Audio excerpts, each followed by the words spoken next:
Les conducteurs de taxi doivent se soumettre aux règles qui régissent leur activité, faute de quoi ils devront subir les mesures répressives qui seront bientôt appliquées.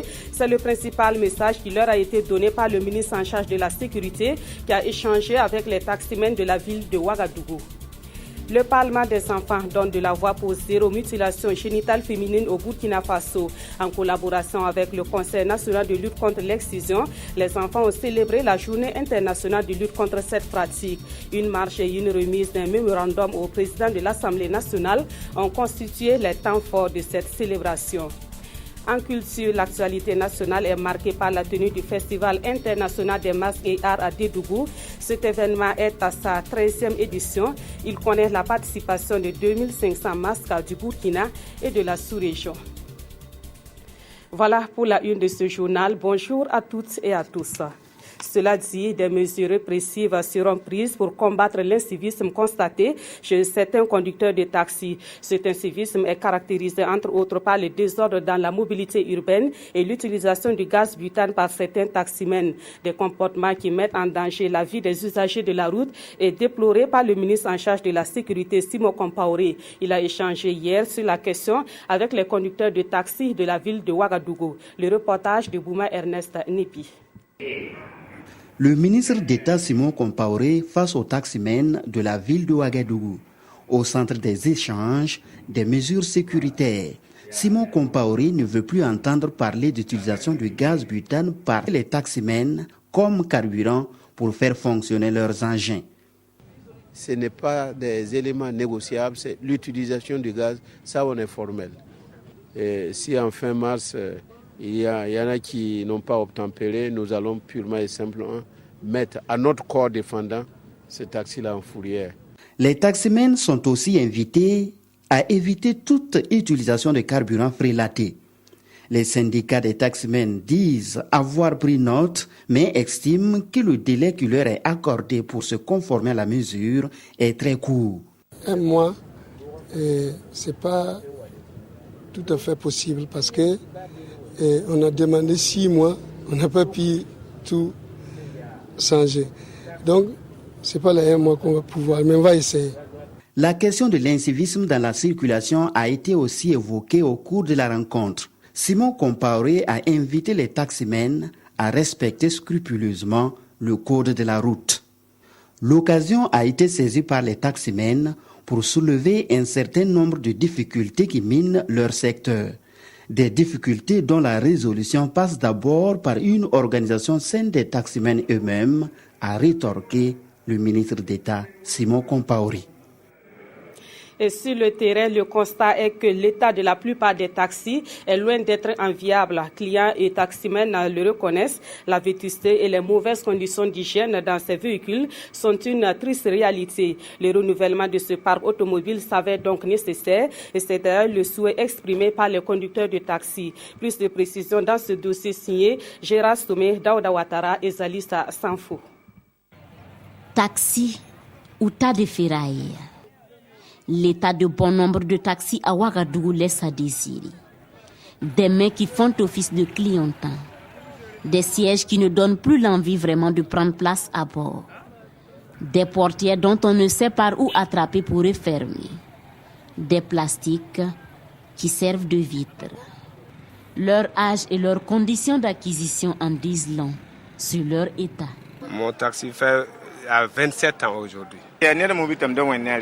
C'était le taxi de quelqu'un que je conduisais. Comme c'est usé, il a abandonné ça dans mon garage et je l'ai racheté et remis sur pied.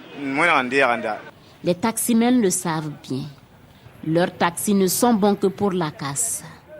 Mais faute de moyens pour les renouveler, ils préfèrent ironiser et trouver une autre dénomination à leur takou.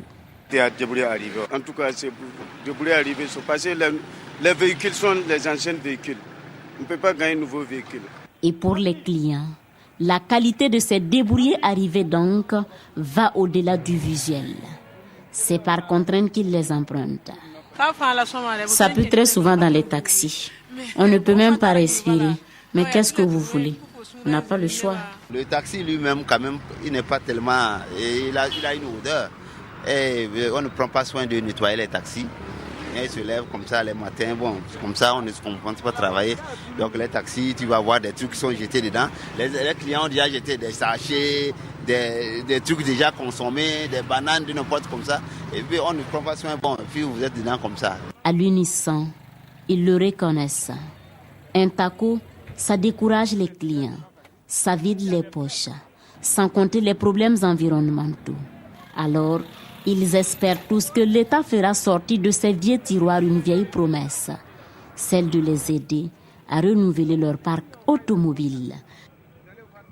La gestion urbaine et la géomatique étaient au cœur de la journée nationale des systèmes d'information géographique. Elle a été célébrée hier à Ouagadougou par l'association des professionnels de la géoinformation. La tenue de cette journée permet de promouvoir les données fournies par la géomatique pour une meilleure croissance des villes. La géomatique est une technique qui associe la géographie à l'informatique. Plus de précisions avec Ibrahim Sombier et Oumou Sissé. Les géomaticiens de l'Association des professionnels de la géoinformation, APROGI, réfléchissent sur la géomatique et la gestion urbaine. Les villes du Burkina Faso sont en pleine croissance démographique, mais faute de données facilitant la maîtrise de leur expansion, la gestion pose de nombreux problèmes, d'où l'intérêt de cette rencontre. Nous avons des villes qui croissent et qui ont besoin d'être accompagnées. Le sujet étant donc d'actualité, nous estimons que c'est de notre devoir de traiter la question lors de cette 3e édition. Plusieurs communications sont au programme de cette journée nationale des systèmes d'information géographique SIG. Elles portent sur des thèmes comme les SIG dans l'élaboration des outils de gestion ou encore la contribution des SIG dans la gestion urbaine. L'urbain, c'est quand même un système complexe. Vous avez tout ce qu'il y a comme phénomène, souvent qui était rural, même qui est devenu urbain, les routes, tous les réseaux, tous les services de base, toutes les infrastructures socio-sanitaires, etc. La connaissance de leur localisation, leur répartition, distribution spatiale permet quand même de faire une gestion efficiente. L'Association des professionnels de la géoinformation est un cadre de réflexion, d'échange et de formation en géomatique. Actualité politique à présent, le groupe parlementaire Paix, Justice et Réconciliation nationale a achevé ses journées parlementaires hier à Ouagadougou. Les députés de ce groupe parlementaire ont mené la réflexion sur la réconciliation nationale et les défis sécuritaires du Burkina Faso. Ils ont également fait des motions de recommandation pour une armée et une justice burkinabé plus dynamique. Irénée Kabouré, Alidou Alain Savadougou. C'est avec des motions de recommandation que les parlementaires du groupe Paix, Justice et Réconciliation nationale ont mis fin aux activités de leur première session. Des recommandations centrées sur la réconciliation et la sécurité pour une paix durable au Burkina. Nous avons recommandé que les effectifs de l'armée et des forces de sécurité soient renforcés, que le Parlement puisse assurer sa mission de contrôle dans le domaine donc, de l'armée. Qu'il y ait beaucoup plus d'équité dans la répartition des fruits de la croissance en termes d'investissement, en termes de réalisation d'infrastructures pour les populations. Et pour la réussite de leur mission, le groupe parlementaire Paix, Justice et Réconciliation nationale compte veiller à l'application de leurs recommandations. Nous demandons une justice sans exclusive, basée sur la vérité, sur la justice et sur le pardon. Nous avons demandé qu'on puisse élaborer une feuille de route nous permettant justement de voir les échéances et de pouvoir évaluer si effectivement cela a été pris en compte. Et nous pouvons interpeller à ce moment le gouvernement si ce n'est pas fait. Pour l'occasion, la présidente de ce groupe parlementaire a invité les participants à sensibiliser la population à l'union et au pardon pour une réconciliation réussie au Burkina. Et puis, sachez que l'Assemblée nationale va effectuer sa rentrée parlementaire le 2 mars prochain. En prélude à cette rentrée parlementaire, le ministère de la Communication et en relation avec le Parlement a organisé une conférence publique le vendredi dernier à Ouagadougou. Cette conférence a eu pour thème la séparation des pouvoirs aujourd'hui, théorie et pratique. Le reportage de Bernard Kombelem et Mounkunda Biri. La séparation des pouvoirs aujourd'hui, théorie et pratique. C'est le thème choisi par le ministère de la Communication et en relation avec le Parlement pour sa rentrée parlementaire. Un thème présenté par le juriste Sédou Koulibaly. Pour le conférencier, l'équilibre des pouvoirs demeure un idéal à atteindre au Burkina. L'exécutif exerce une influence indéniable sur le législatif et le judiciaire, constate-t-il. Toutefois, des avancées sont à noter. Le président de Faso n'est plus le président du Conseil supérieur de la magistrature.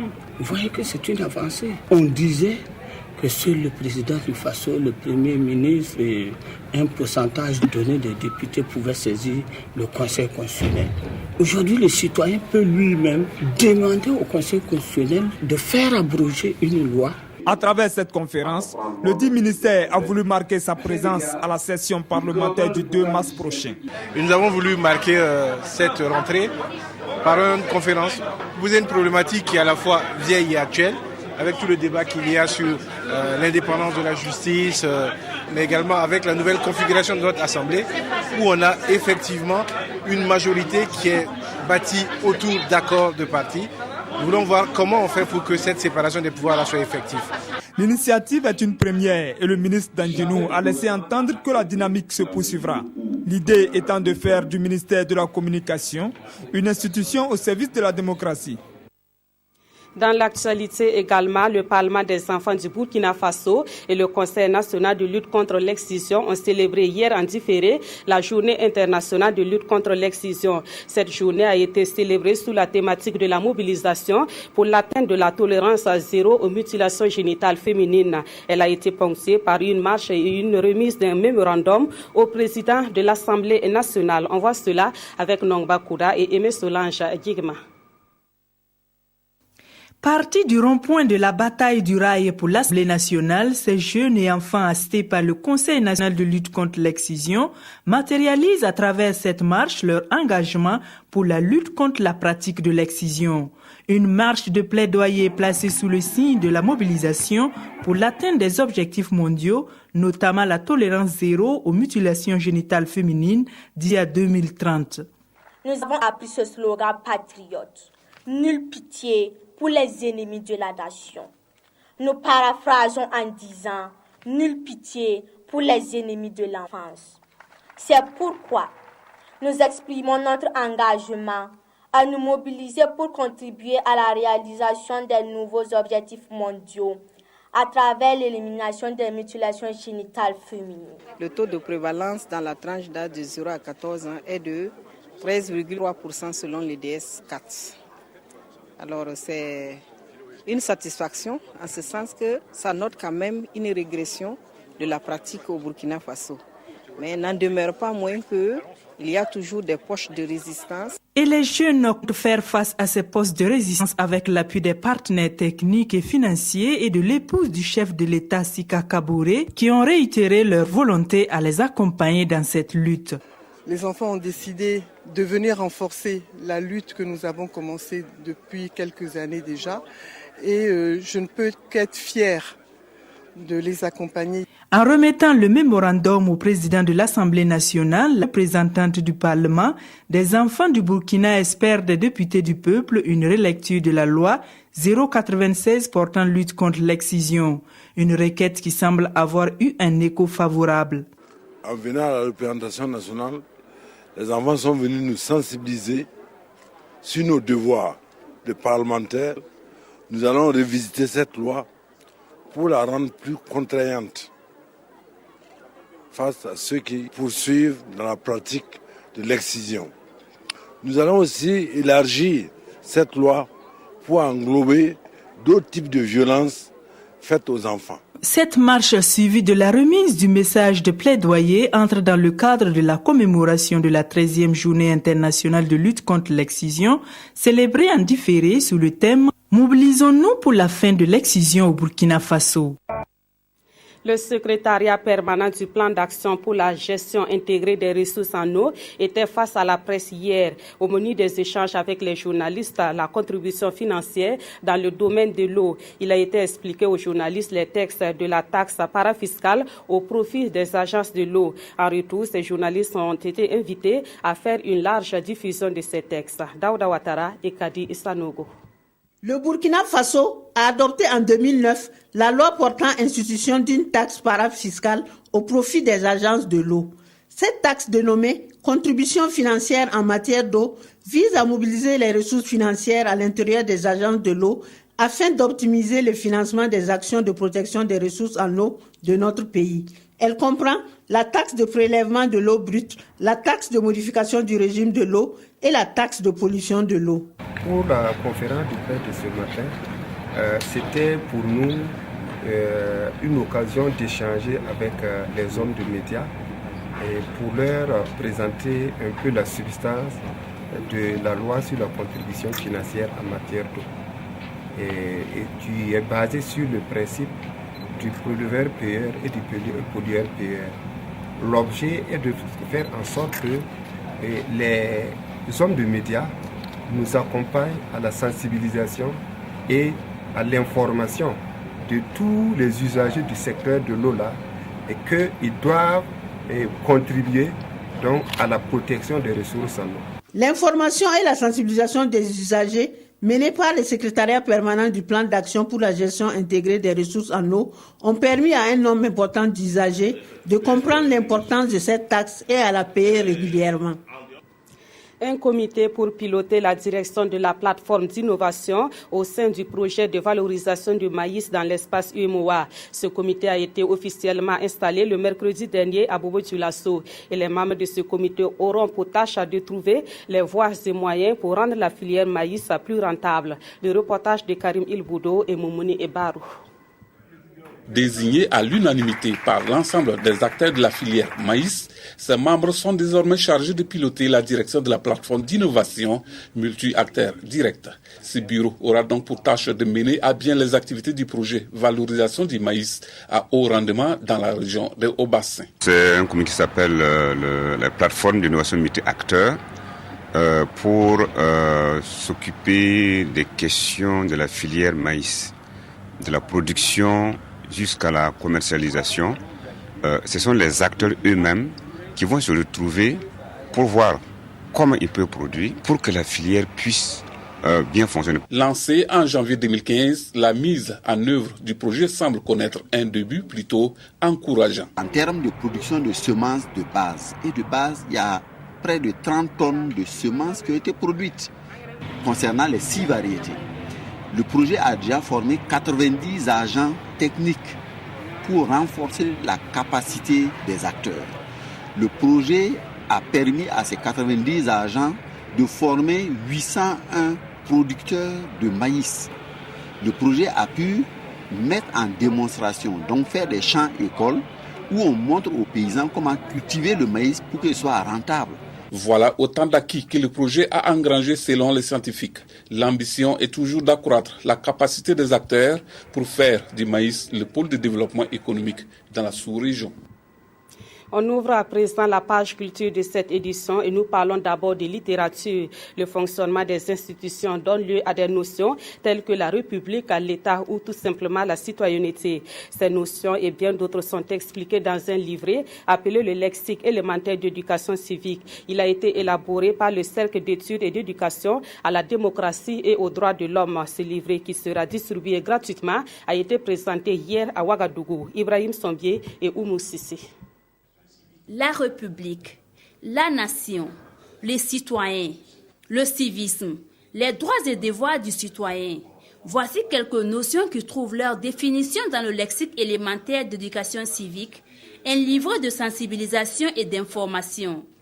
Écrit dans un langage accessible au commun des lecteurs, le livre est produit par le Cercle d'études et d'éducation à la démocratie et aux droits humains, CEDDH. Ce livret a été produit pour permettre à notre structure de pouvoir donc travailler à la promotion de la bonne gouvernance et de la démocratie.